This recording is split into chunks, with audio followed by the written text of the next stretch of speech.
Welcome back to Business Incorporated, live to you from Channels Television. Now, oil prices edged above $50 per barrel today as a further drop in U.S. crude inventories countered investor doubts that OPEC will be able to implement a production cut.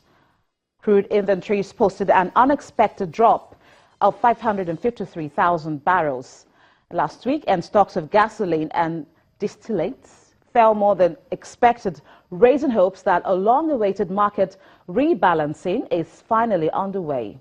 Brent crude was up 32 cents at $50.30 a barrel after falling in the last 3 days. U.S. crude gained 18 cents to $49.36. Let's talk more about the world of oil. Chiamaka Ajegbu is a research analyst with the Financial Derivatives Company Limited, and she joins me from Lagos. Chiamaka, thank you so much for your time on the show. Thank you. And now, what is currently happening to oil prices in the market? We've seen that oscillating between $51 and $50 a barrel.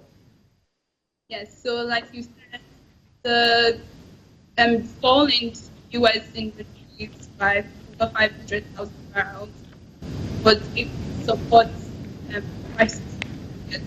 And in addition to this, there has been a rise in Asian demand, most in South Korea, and as well as the political instability in Venezuela. So that is affecting production in that country and supporting prices in the global markets. Are there threats to a steady rise in prices at the moment?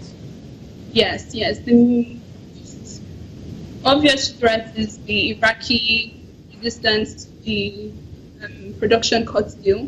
So the Iraqi government is hesitant to join this production cut deal because they require revenue to support their plans to clamp down on ISIS in the country. So they're hesitant to reduce production in the country, which will affect revenue. Now, there is this Galamsey illegal mining activities. How is this likely to interrupt activities, the economic activities in West Africa?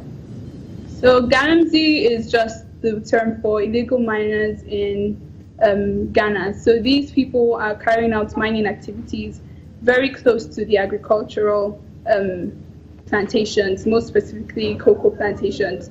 So the side effects of the mining activities are metal poisoning and land and water pollution, which is affecting the productivity of cocoa plantations. So the more these activities go, the more we see a fall in cocoa production in the country, which is a significant contributor to GDP in the country.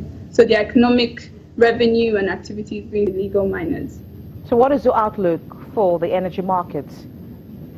Yes, so right now people are rather optimistic about U.S. output data, which should in turn influence the strength of the dollar in the market. So as the dollar strengthens in the markets, the demand for oil declines and the price of oil declines. So there's a likelihood of an oil price decline in the coming weeks. Thank you so much, Chiamaka Ajegbu, the research analyst with the Financial Derivatives Company Limited. As Africa's two largest economies grapple with respective economic and socio-political issues, experts globally are prescribing the panacea for how they can combat this problem. Speaking with Channels Television on the sidelines of the just concluded South Africa-Nigeria Business Forum in Johannesburg, the Director of Monetary Policy Department at the Central Bank of Nigeria, Mr. Moses Tule, says with the policy measures in place, things can only get better in both countries. With sufficient injection of liquidity into the system, especially in the growth-stimulating sectors of the economy, it will be a matter of time before the economy will pick up again and start growing, and then employment opportunities will be created. Here in South Africa, they had their own turbulence, they had their shocks. We saw very high depreciations in the exchange rate. But now we see how the rand has been behaving. Some appreciation in the rand is being observed in recent times. That was Moses Tule, Director, Monetary Policy Department of the Central Bank of Nigeria. Zambia's inflation slowed sharply to 12.5% year-on-year in October from 18.9% in September. According to the data from the Central Statistics Office, the monthly inflation rate rose to 0.5% in September from 0.1% the previous month. The reduction in the annual rates of inflation for October is mainly attributed to the full impact of base effects. And Mauritius' foreign investment in the country has grown 69% year-on-year in the first half of 2016 to 7.96 billion rupees. Now that's an equivalent of $222 million, driven by real estate, financial services and manufacturing. According to the Board of Investment in real estate totaled 5.03 billion rupees, while financial and insurance activities received 2.01 billion rupees. The board said several major projects such as Smart Cities and the African Leadership University will attract more foreign investment, but the statement offered no further details.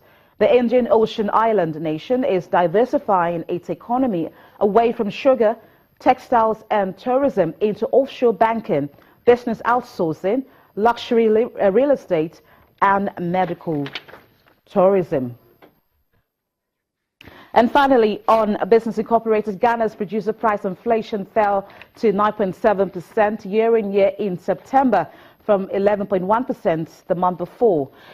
Now, the PPI is a major component of consumer inflation, which has consistently remained above the government target.